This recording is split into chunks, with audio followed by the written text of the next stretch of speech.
video is showing how we're going to use the shoulder wand to perform shoulder internal rotation, starting at 90 degrees horizontal abduction. We'll practice this one upright in either a standing or seated position. Either one is totally fine, whatever you feel most comfortable with. Now, internal rotation is the opposite of external rotation.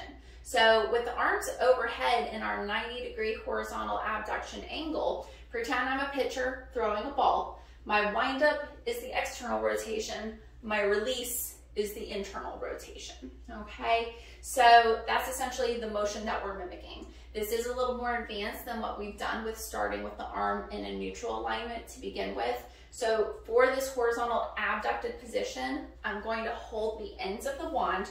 I won't really need the curved part for this one in particular. But I get my arms up overhead, elbows bent at a 90-degree angle and in line with my shoulders. If this already causes you pain getting into this position, don't continue. Please go back to our positioning where we've done in neutral alignment, okay? Now once we're here, palms are pointing forward. Internal rotation is going to occur when my forearms visibly move forward.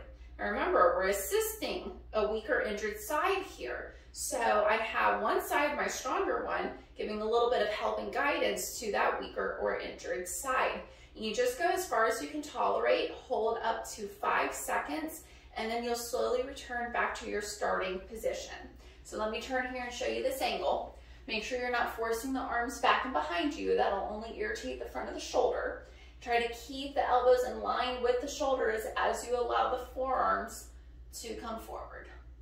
All right, so we'll practice that for up to 10 repetitions, 1 to 2 sets. Keep everything in a very tolerable range.